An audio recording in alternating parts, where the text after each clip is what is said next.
May 1979, English Senior Dictation. Ready? Start. Your Excellencies, ladies and gentlemen, my colleagues and I have been in your country for just a few hours.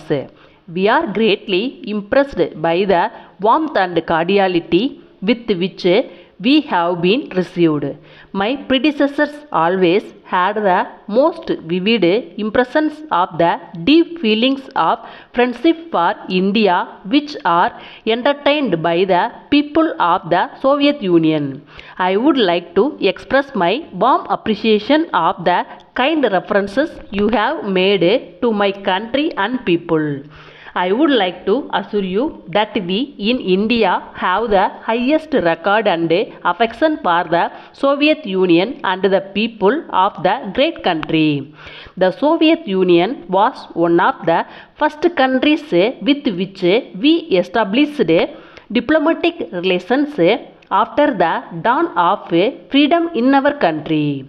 We did so in the conviction that the development of friendly relations between our two countries was necessary not only in the interest of our two peoples but also in the larger interest of peace throughout the world.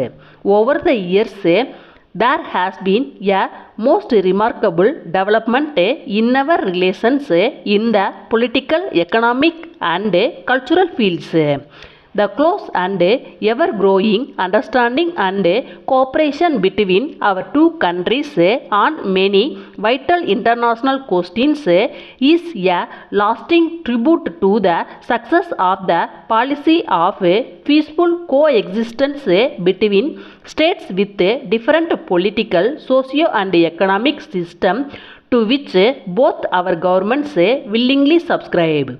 We are particularly gratified by the constant understanding and respect your government has shown for our policy of non-alignment.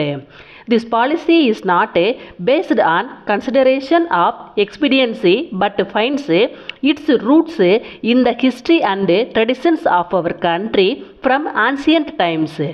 In the context of today, we are firmly convinced that the policy of non-alignment and peaceful coexistence is the best means of preserving our independence and sovereignty. We have been following this policy in spite of the serious pressures and threats to our independence and territorial integrity we have been subjected to. It is no exaggeration for me to say that our ability to pursue this policy has to a large extent been due to the understanding and support which your governments have extended to this policy.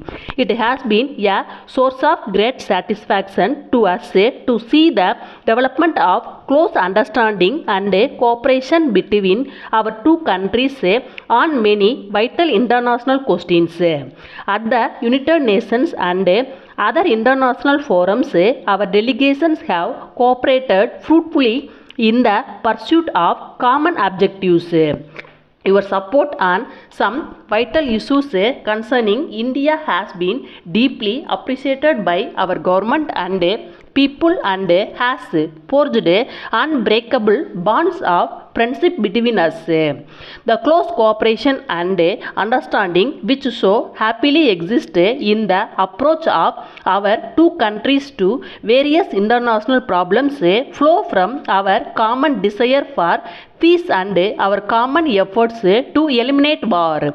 It is for this reason that both our countries are totally opposed to the use of force for the settlement of international disputes. Similarly, we share the view that general and complete disarmament must be achieved as early as possible if mankind is to be saved from the threat of complete destruction. The test ban treaty which was signed in this historic city 2 years ago was a significant first step on the way to disarmament. India was one of the first countries to sign this treaty. Unfortunately, not all countries have found it possible to subscribe to this treaty. So the world now faces the dangerous consequences of an unrestricted accumulation of nuclear weapons. This international community has to address itself with the utmost seriousness to this problem. Letter from the business manager, National Textiles Private Limited, Bombay, to the proprietor, Modern Textiles, Madras, dated 10th March 1978. Dear sir, we hope you would have received our letter of the 25th of last month informing you of the reductions in the prices of a number of items of textiles. It is possible that you will have some doubts about the quality of the goods offered to you by us because the prices when compared with those offered by our competitors are very low. In this connection, we would like to give you an assurance that the quality of our goods will under all circumstances be guaranteed as usual. The reason as to why we are able to dispose of our stocks so cheaply is as follows. A short time ago, we made a particularly advantageous purchase of a large quantity of cloths of these varieties.